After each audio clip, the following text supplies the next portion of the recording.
say this on this particular issue on music. All Muslims say this on women issues. All Muslims say this on that issue. A single identity, we do violence to Islam, we do violence.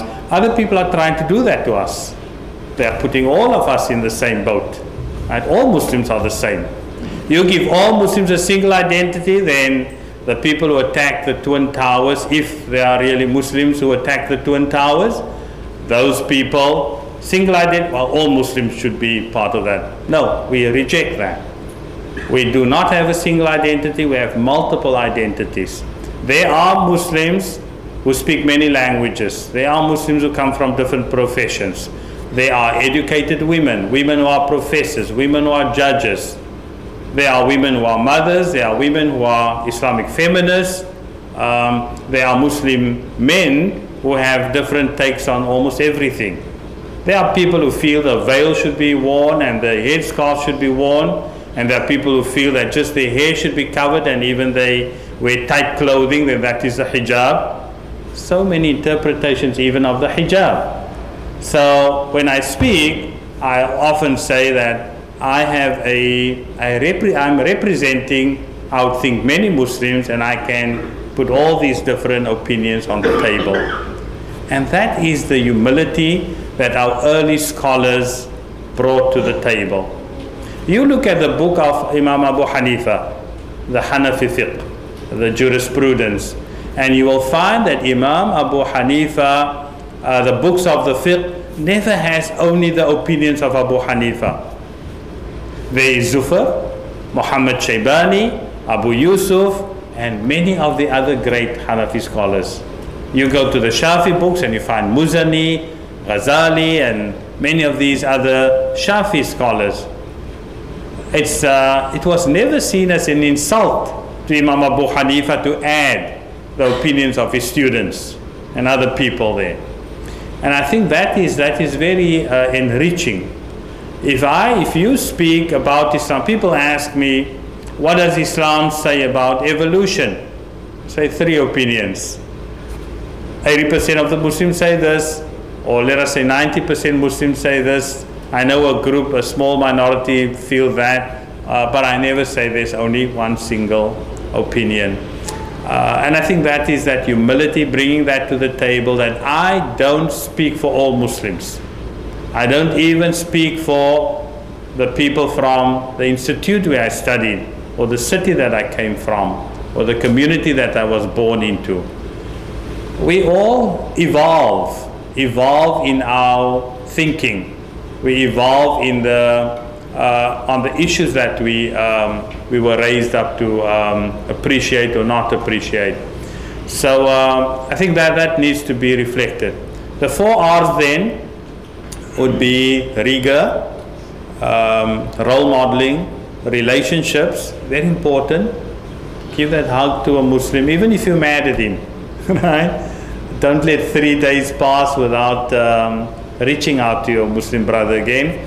And then reach out to people. If you see a black woman entering the mosque, or a black man entering the mosque, have a type of affirmative action where you make sure that you go even quicker to them than to anyone else.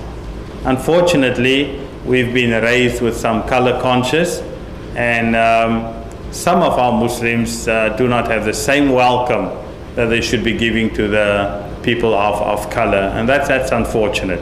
I went to Saudi, and it was just great to see that some people are very dark-skinned people and they are Saudis.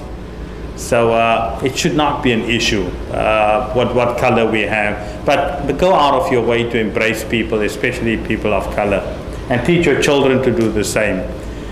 The other one is relevance. We need to be relevant. I'm not saying that we need to be decadent. I'm not saying we need to embrace anything that is, everything that is controversial. I can still be Muslim and I can be relevant. When we use the mimbar, when we use our discussions, it must reflect our living in the USA. So if I don't know anyone, لَمْ يَعْرِفْ أَهْلَ زَمَانِ فَهُوَ جَاهِلٌ. There's a saying that those people who do not know their community or their time, they are ignorant people. You need to know what is happening. You don't need to be a politician to know what's happening in politics. And that's the sunnah of the Prophet ﷺ. When the Prophet had to negotiate with Suhail during Hudaybiyah, just before they entered Makkah, in fact the 6th year after the Hijrah, the Prophet knew exactly how Suhail was thinking. When the Prophet sent his followers over to the Negus of Abyssinia, he knew exactly how the Negus is going to welcome and protect them. The Prophet was smart enough. The way he addressed the rulers of his time, he knew exactly what words to use and who to target. We need to be relevant, and the Prophet also was extremely relevant.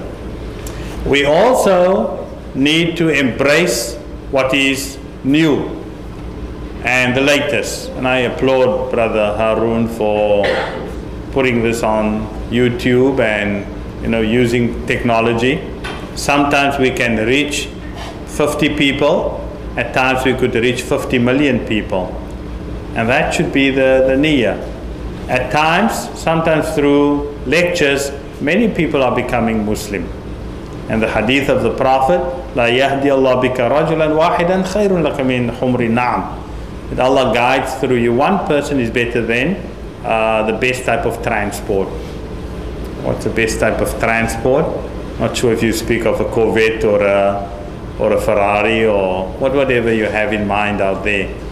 But the best form of transport, that is guiding. The hadith doesn't say guiding a person out of Islam into Islam. The hadith says that you guide one person to the straight path, to the path of virtue. It's better that you will get that reward. Could be a Muslim that we guide into a great Islam. That's why our masajid must have an opportunity for people to transition. If people have been away from Islam, will they be able to come into the mosque and then feel comfortable that even the lady who's never ever been without a hijab is going to welcome that Muslim lady? That sometimes we will take the Muslim lady without hijab with us to do da'wah. She needs time to come around. If Islam has allowed us to sometimes marry non-Muslim Christians and Jewish women without them changing their faith, do they always wear the hijab? They don't always wear the hijab. So these are issues that are very sensitive, and we need to be aware of that. We claim today that Islam is the fastest growing religion. My greatest fear is that it is one step to get people to put their step inside the mosque and say the Shahada. It's quite something to keep people in Islam. Our biggest fear is people who are born Muslims. There's a great attrition rate, and people are just simply turning off and decide, I'm not going to practice Islam. We need to have strategies to make sure that the attrition rate, the number of Muslims who don't want to practice Islam, that becomes minimized. And the people who come into Islam, they want to stay in Islam. We have all the hundreds and hundreds of people who come into Islam. Can we show exactly what happened to them? Do we document what time they came in? What have we done for them? Now, if many of these people who come into Islam are some of the brightest women, university professors, many of them are women, it is just the most logical and common sense to make sure that the space we give our women would be as grand and as decent as the space and the place that we give men.